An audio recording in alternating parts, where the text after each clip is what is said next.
എന്തല്ല എല്ലാവർക്കും സുഖം തന്നെയാ. നമുക്ക് ഈ മാസത്തെ മില്ലറ്റ് റെസിപ്പി തേന കൊണ്ട്, അതായത് ഫോക്സ്റ്റൈൽ മില്ലറ്റ് കൊണ്ട് നല്ല സ്പോഞ്ചി ആയ ഇഡ്ഡലിയും ക്രിസ്പി ആയിട്ടുള്ള ദോശയും ഒരേ മാവ് കൊണ്ട് തന്നെ എങ്ങനെയാണ് ഉണ്ടാക്കുന്നത് നോക്കാം. നിങ്ങൾ തേന ഇപ്പോൾ എല്ലാവരുടെയും വാങ്ങാൻ കിട്ടുന്നുണ്ട്, പക്ഷെ നിങ്ങൾ പറയണേ പീഡിയക്കാരനോട് പിന്നെ പക്ഷിക്ക് കൊടുക്കുന്നതല്ല എന്ന് അത് നോക്കി വാങ്ങണം. അപ്പോൾ അതാ ഞാനൊരു പാത്രം എടുത്ത് വെച്ചിട്ടുണ്ട്. അതിലേക്ക് 2 കപ്പ് തേന, പിന്നെ ഒരു 1/2 കപ്പ് ഉഴുന്ന്, പിന്നെ 1 ഹീപ്ഡ് ടീസ്പൂൺ ഉലുവ, ഫെനുഗ്രീക്ക്, ഇതെല്ലാം കൂടി ചേർത്തിട്ട് നല്ലോണം 3-4 പ്രാവശ്യം ഒന്ന് കഴുകി എടുത്തിട്ട് വരാം.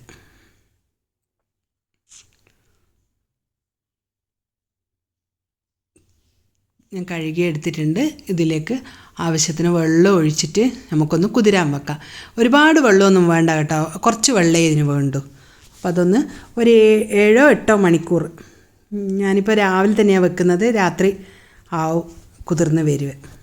അതവിടെ നിൽക്കട്ടെ. കണ്ടോ, കുതിർന്ന് വന്നിട്ടുണ്ട്. വെള്ളം അധികമൊന്നും കുറഞ്ഞിട്ടില്ല, കണ്ടോ, ഞാൻ അത്രയേ വെള്ളം ഒഴിച്ചിട്ടുള്ളൂ. അപ്പം മില്ലറ്റ്സിന് അങ്ങനെ ഒരു സ്വഭാവമുണ്ട്. അപ്പോൾ ഇനി ഇതൊന്ന് അരിച്ചിട്ട് നമുക്ക് മിക്സി ജാറിലിട്ട് ഒന്ന് അരച്ചെടുക്കാം. ആദ്യം നമ്മൾ കുതിർത്ത വെള്ളം മാറ്റി വെക്കുന്നുണ്ട് ഞാൻ, എന്നിട്ടൊന്ന് അരിച്ചിട്ടതിന് ശേഷം കുറച്ച് വെള്ളം ഒഴിച്ചിട്ട് ഞാൻ അരക്കുന്നുള്ളൂ. പിന്നെ ഇത് അരക്കുമ്പം ചൂടായി പോകാണ്ടിരിക്കാൻ വേണ്ടിയിട്ട് ഞാൻ ഒരു 3-4 ഐസ് ക്യൂബ്സും കൂടി ചേർത്ത് കൊടുത്തിട്ടാണ് അരക്കുന്നത്. ആദ്യം കുറച്ച് വെള്ളം ഒഴിച്ചിട്ട് നമുക്കൊന്ന് അരച്ചെടുത്തിട്ട് കാണിച്ചു തരാം. ഇതിന് കുറച്ച് സമയം പിടിക്കും അരയെ, അപ്പോൾ അപ്പോഴത്തേക്ക് ചൂടായി പോകും. അതുകൊണ്ടാണ് 4 ഐസ് ക്യൂബ് ചേർത്ത് കൊടുത്തിട്ട് ഒന്നും കൂടി അരച്ചെടുക്കാം. അപ്പോഴത്തേക്ക് നല്ലോണം അരഞ്ഞ് കിട്ടും. കണ്ടോ, ഈ ഒരു പാകത്തിന് നമുക്കൊരു പാത്രത്തിലേക്ക് ഒഴിച്ചു കൊടുത്തിട്ട് അടുത്ത ബാച്ചും ഇതേപോലെ അരച്ചെടുക്കാം.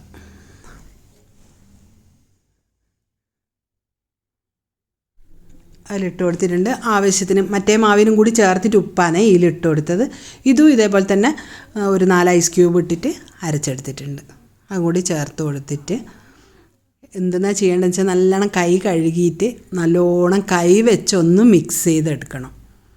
അപ്പോൾ അന്നേരത്താണ് നല്ലോണം ഫെർമെൻ്റായി വരിക. അപ്പോൾ അതാണ്ട വളരെ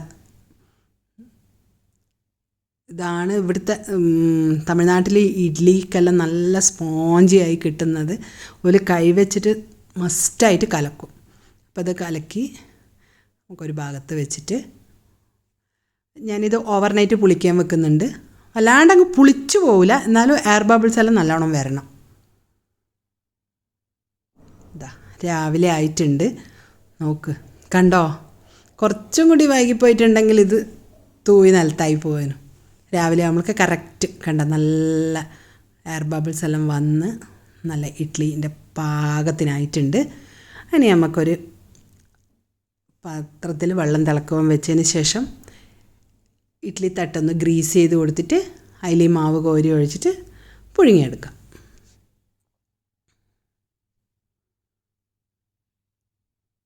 നല്ലോണം വെള്ളം തിളക്കണേ, തിളച്ചതിന് ശേഷം മാത്രമേ ഇത് വെച്ച് കൊടുക്കാവൂ. അത് വളരെ ശ്രദ്ധിക്കണം. 10 മിനിറ്റ് ആകുമ്പോഴത്തേക്ക് ഇഡ്ഡലി വെന്ത് കിട്ടും. നല്ല കറക്റ്റായി വെന്ത് വന്നിട്ടുണ്ട്. ഇതെടുത്തൊരു പാത്രത്തിലേക്ക് മാറ്റാം. കണ്ടോ, നല്ല സ്പോഞ്ചി ഇഡ്ഡലിയാണ്. കണ്ടില്ലേ, കണ്ട ഉള്ളിൽ നല്ല ഓട്ടയായിട്ട് വന്നത് നല്ല ടേസ്റ്റ് ഉണ്ട്. ഇനി നമുക്ക് ഇതിവിടെ നിൽക്കട്ടെ, നമുക്ക് ദോശ ചുട്ട് നോക്കാം. ഞാൻ കാസ്റ്റ് അയണിൻ്റെ ഒരു കല്ലാണ് വെച്ചിട്ടുള്ളത്. അതേ ഇഡ്ഡലി മാവ് തന്നെയാണ്, ഞാൻ വെള്ളമൊന്നും ചേർത്തിട്ടില്ല. ഒന്ന് നല്ലോണം ഒന്ന് കല്ല് ചൂടായതിന് ശേഷം നല്ലോണം ഒന്ന് പരത്തി കൊടുക്കുക. വളരെ ക്രിസ്പി ആയി കിട്ടണമെങ്കിൽ നല്ല കട്ടി കുറച്ചിട്ട് മൊത്തം ഇങ്ങനെ തേച്ച് എടുക്കണം. ഇനി ഇതിൻ്റെ മുകളിലേക്ക് ഞാൻ കുറച്ച് നല്ല പച്ചെണ്ണയാണ്, ജിഞ്ചലി ഓയിൽ കുറച്ചാക്കി കൊടുക്കുന്നുണ്ട്. എന്നാലേ ഈ കാസ്റ്റ് അയണിന്ന് ഒന്ന് വിട്ട് വരുള്ളൂ. ആദ്യം അറ്റം വിട്ട് കിട്ടാൻ കുറച്ച് പാടായിരിക്കും, കുറച്ച്, അത് വലിയ പ്രയാസമൊന്നുമില്ല. അതങ്ങ് വിട്ടാൽ പിന്നെ ഉള്ളിലെല്ലാം വേഗം അങ്ങ് ഇളകിങ്ങ് പോരും. നല്ല ക്രിസ്പി ദോശ റെഡി. ഒന്ന് മറിച്ചിട്ടിട്ട് മേലത്തെ ഭാഗം ഒന്ന് വേവിച്ചെടുക്കാം. കണ്ടോ, നല്ല ക്രിസ്പി ക്രിസ്പി ആയിട്ട് കിട്ടിയത്. കൊയ്യാടി പോകുന്നൊന്നുമില്ല. കണ്ടില്ലേ? ഇതേപോലെ അടുത്തതും നമുക്ക് ചുട്ടെടുക്കാം.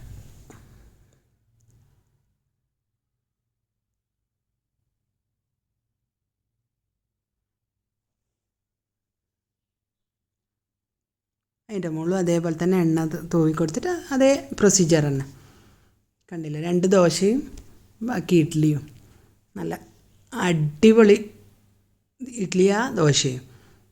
പിന്നെ ചട്നിയും സാമ്പാറെല്ലാം നിങ്ങൾ എന്ത് കോമ്പിനേഷനാണ് ഇഷ്ടപ്പെടുന്നതെന്ന് വെച്ചാൽ ചെയ്യാം. ഞാനിന്ന് തേങ്ങാ ചട്നിയും തക്കാളി തൊക്കുമാണ് വെച്ചത്.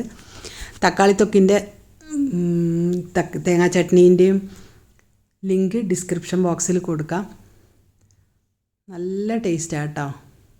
എന്തായാലും എല്ലാവരും ഇതൊന്ന് ഉണ്ടാക്കി കഴിച്ചു നോക്കി അഭിപ്രായം അറിയിക്കാൻ മറക്കണ്ട. അടുത്ത ആഴ്ച പുതിയൊരു വീഡിയോയുമായിട്ട് കാണുന്നത് വരെ എല്ലാവർക്കും താങ്ക് യു.